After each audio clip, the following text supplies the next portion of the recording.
What is up, guys, and welcome back to another video back here on the How to Survival series. And today, as you've probably seen by the title, I'm going to be showing you guys how you can breed and set up trading booths, whatever, with villagers. I probably came up with a better title than that, but you know what, that's a bit of a work in progress for now. Today I'm going to be messing around with villagers, their trades, and breeding them to get more of them. But before we get into any of that, I'm going to show you some things I've done around the house. As you can probably see, I've added this wheat field here. I'm still undecided if I want to put a fence around it, but maybe. Also put a bit of a pond here, and then as you can see, this path. And this path is eventually going to lead over this way to my villager trading area. Maybe even that way. There's a bit more plains area over this way. You know what? That's undecided. But yeah, one of these directions is going to be a villager trading area. But that's not what I'm going to do today, because I don't nearly have the resources for that. So I'm just going to set up a bit of a temporary one with only a few trades. Few of the important ones. Anyways, so I'm going to go get the resources I need for this, and I have them all in this chest over here. Actually, I'm only going to get the resources I need to bring them here first. So it's to this stuff, and I'll actually get some dirt just to scaffold out of. And you might be thinking, why do I have obsidian? And that's because I am extremely smart. Definitely not because anything else, and that's just common sense. But anyway, the reason I have the obsidian is because I'm going to be using the nether to transport the villagers. Because every 8 blocks in the overworld is a singular block in the nether, which means the distance is much shorter. In fact, 8 times shorter. So therefore, I'm going to be using the nether. So I'm going to be putting the villagers here, probably in the ground somewhere, just for now. But I'm going to be setting up the portal here. So if I just make the portal so it's 3 high on the sides, you don't have to put the corners in. And then just 2 on the top and bottom. So just like this. And then just get a flint and steel or a fire charge and light it. Now this is going to lead me to the other one that we had over at spawn. But the way I link this one to a different portal is by getting the coordinates here. So if I just take these down, so -449 and -274. Just take those down. You can write on a piece of paper or just put in the chat. You don't need to worry about the Y here. And that's just because the Y doesn't matter. It'll link to the right portal. But now, if you get those coordinates and you get a calculator out, or if you're smart enough, not like me, you can just do it in your head. But 449, so 449, then divide that by 8. And then whatever number you get, that's where you're going to build the portal in the nether. So it links to this one. So if I get -449 and divided by 8, it is -56.125, but we'll just round it down or up. In this case, it's down. So then we do the same for the other set of coordinates. So 274, not 24, 274 divided by 8, that is 34. Again, rounding down. So, and then I got to remember to put the negative. So that is where we're going to build it in the nether. So just make sure you take that down again. Or just remember it if you're smart enough. Not me. So then we go to those coordinates here. So -56. So this is over this way. And being in a salt sand valley is not exactly ideal, because there is soul sand and that makes you slow. Anyway, I've gone past it. So 56. The -34 is over this way. So might have to dig into the wall a bit, I'm not sure.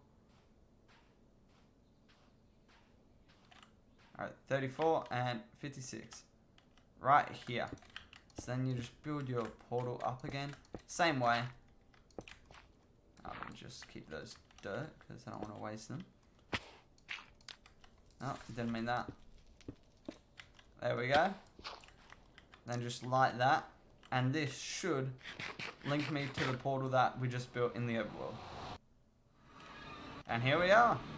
So now if we go back through, it'll go to the one we just built again. Yep, right here. And the other portal's over there somewhere. Okay, so now that we've got that portal done, we're going to have to do that again, but over at the village this time. And lucky for me, I found a much closer village than the one where I built the iron farm. But that, honestly, I'm kind of glad I built the iron farm over there, because that's going to be like my industrial area village. So that's going to be the one where I have all my farms and stuff. But that's in the future, definitely. Definitely not anytime soon. I'm going to be working on that. For now, we're just worrying about the villages. But there is another one this way. That's what I've been trying to say.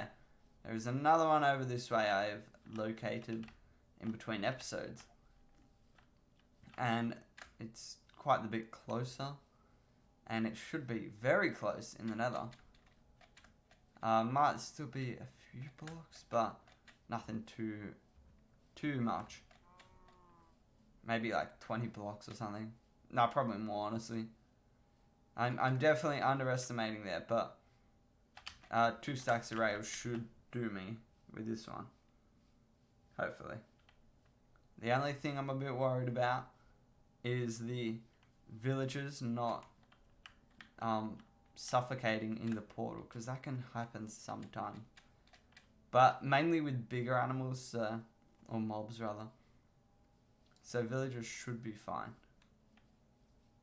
Now I gotta find where I trapped a couple of my villagers. I'll just build the portal here. I can worry about that later. Alright, so let's build up the portal again. And then we're gonna link it the same way. And then get these villagers going through the nether and to my base over there. Okay, so now I've got the portal all nice and linked up. I just gotta sleep quickly, actually. Yeah, this guy's got a bed in his house. I will be stealing that. Yep, just real quick. Thank you very much. Alright, so now we gotta get 2 villagers over to my base, and that should be fairly simple. We just gotta get 2 villagers in minecart. We're gonna do one at a time though, so makes my life a bit easier. Alright, this one's actually in a good position over here. So we'll go for this one first. Oh yeah, look at this. He's even gotten in a corner for me. Alright, sometimes minecarts can be a little bit funky, but... Oh, got him. Now he's jumped over. Thanks a lot. Alright, there, this should do it. When he doesn't jump over there. Okay. Hopefully we get a bit better luck this time. Alright, here we go. There we go. Got him in. Now I'm just going to break a hole out here so I can easily get him to the portal. I'm not going to take him just yet though, because I have to set up the pathway in the nether. Actually, I do have to raise this up a bit so he can go straight in. But now I gotta go do the pathway in the nether, so that should also be fairly simple. It's not too far. Okay, so now here in the nether, I'm going to just have to do a simple railway. And I'm not... Oh, alright. That works perfectly fine. Thought we might have had trouble placing rails on these soul sand because they're actually not full blocks, and yeah, it has some interesting features which we'll probably be exploring in the future, but not today. Now I've got to start going up. So where's my dirt? Just like this. Now there is a gas somewhere, so hopefully it doesn't start shooting me. And I almost guarantee it will. Alright, hopefully we have enough rails though. This should be enough. I hope.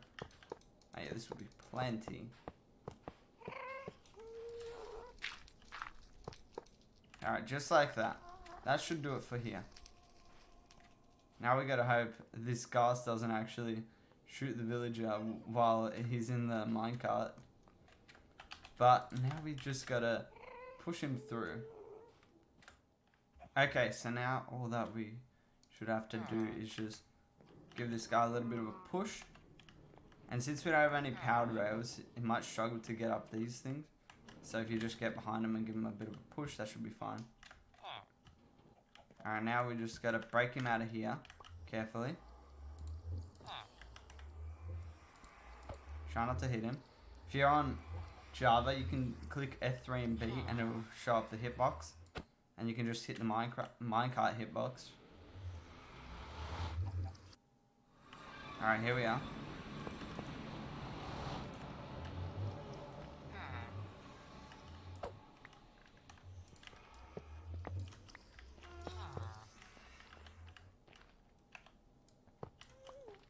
Alright, now we just gotta get this guy on here. Alright, there we go. Now give him a bit of a push again. Alright, there we go. He's going along. And again, once he gets to this little area, it's gonna struggle. But if I just give him a push, it should be fine. But if you're able to make powered rails, definitely recommend that. But I'm too cheap.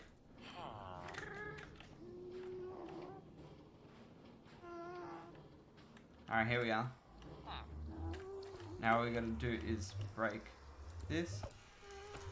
There we go, he's gone through. Then we just wanna contain him. Alright, there he is. Alright, where is he going?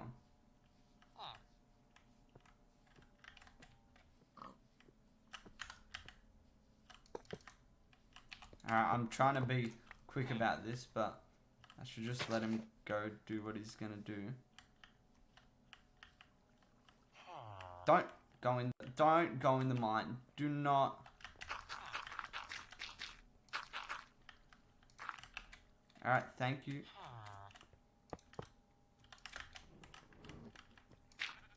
No, this guy is being a real pain. If you can get your villagers before they do this, then that would be for the best. Alright, here we go. Got him. Now we just gotta make him go up there. Alright, there we go. One villager down. Perfect. Now you gotta make sure zombies and stuff can't get to them. I'd recommend sleeping so zombies do not actually spawn. But I need another minecart now to get another villager. And that's simple enough. Just get... Oh, I'm one short. No, of course I am. Anyway. Minecart just like that, in a U shape. And then we go get the other villager. But this time, I'm going to actually try to be a bit smart about it. I'm going to enclose this a bit. So if the villager does happen to want to escape, it won't be able to. This side I'll make a bit more room. Because I want him to come out this side.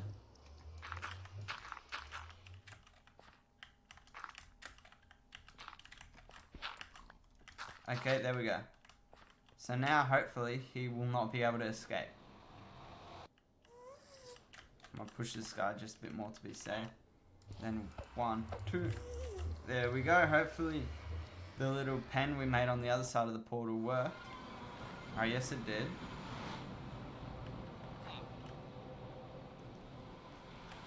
Except he went out on this side, which is not what I wanted. But I can work with that. Nope, nope, nope. Did the minecart just go through? To be honest, I didn't even know that was possible.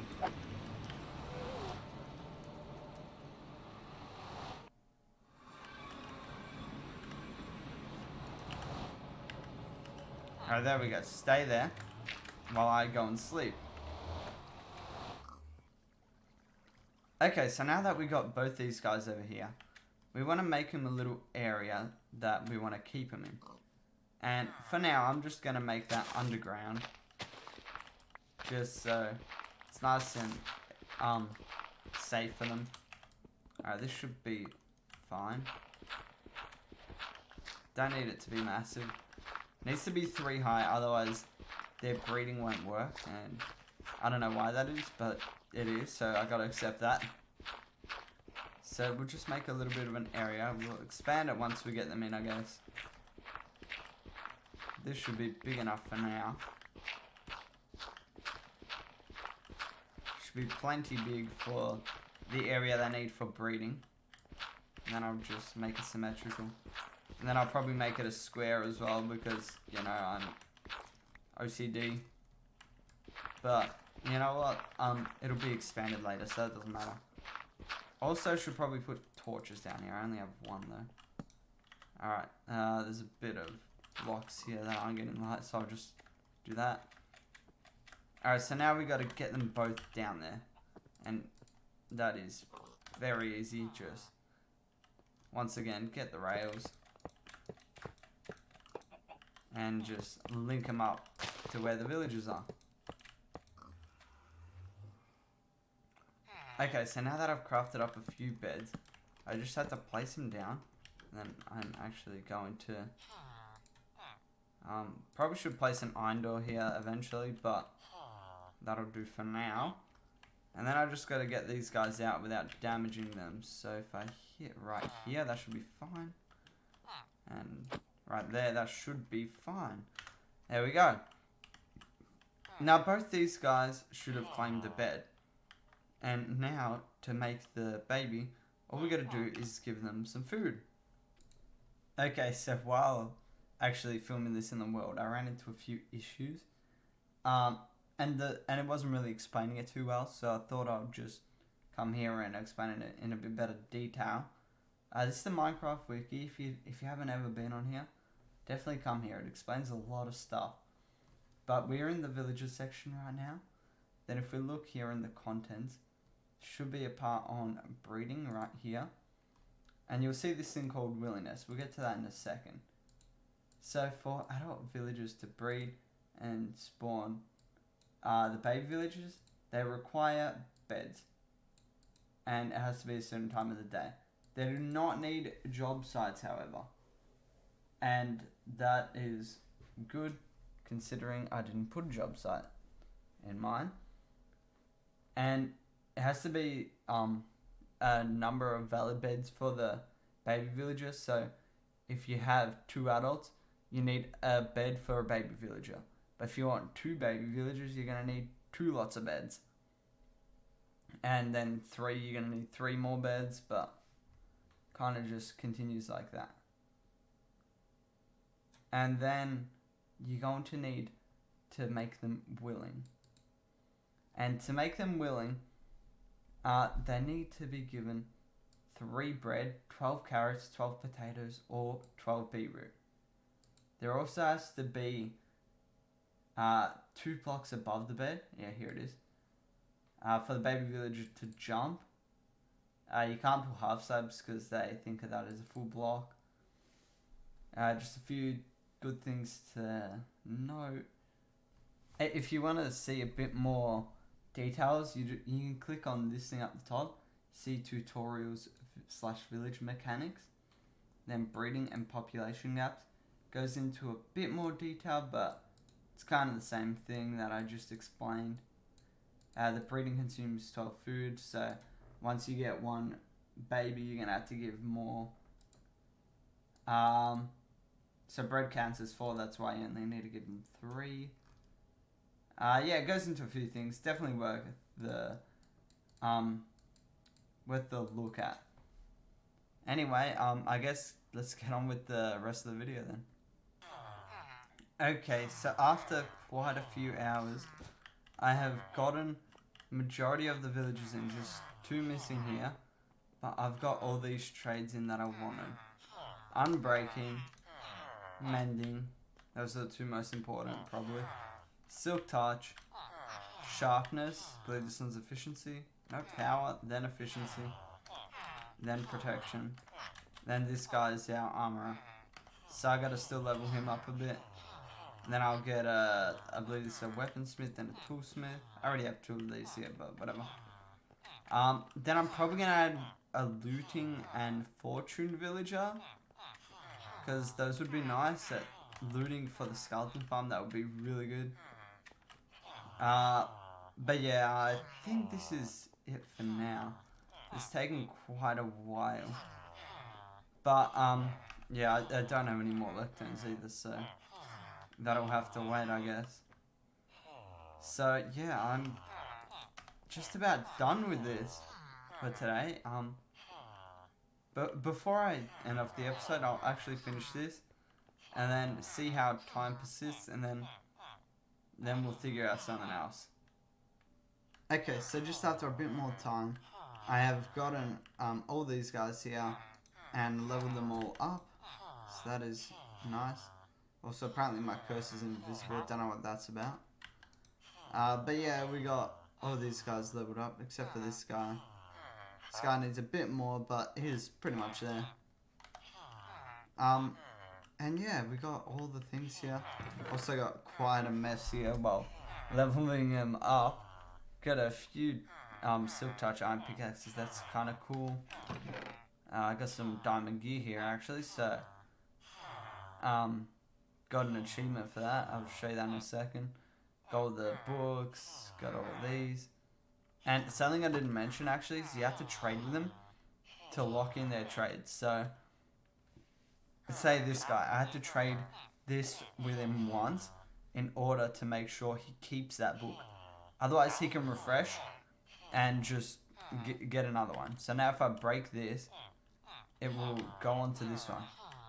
And the way you get a specific one you want is really, it's an annoying process, but what you have to do is just break, check, place. And then you check it, not the one you want, you break it, and for me I have to kind of go under like this if it falls back. Then you place it, then you check it, you just keep going.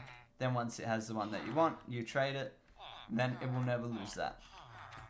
And also, if you have the time, it's also worth the effort to actually level these guys up in order to get their 2nd and 3rd level of trades on, because they actually can give you more books, but I just prefer to do this because I don't have too many emeralds. And also, there is a way to make trades cheaper. We will go on to look at that when I am doing the trading hall, like nice and proper. This is just temporary here. But we will look into that later on down the track. But I will link a video down below in the description on how to do that. It uses zombies to turn these into zombie villages, which if you're in hard mode like I am, it will be 100% transfer success. So they will be turned into zombie villages 100% of the time. But in other difficulties, that's not necessarily the case. And then you can cure them, which makes their trades lower, because you've helped them out and they're thinking, yeah, I'll give you a discount. So you can do that a few times if you really want as well, but we'll look into that further on down the track. But anyway, that is all the time we have for in this episode. Hope you did enjoy. We're going to be using these guys more in the next episode with their enchantment books to look at enchanting. So that's going to be quite a complicated, not a complicated, but in-depth episode. That's the word I was looking for. So yeah, definitely stay tuned for that one. So anyway, I hope you guys did enjoy. If you did enjoy, please consider leaving a like and subscribing for more content like this. But until next time, later guys.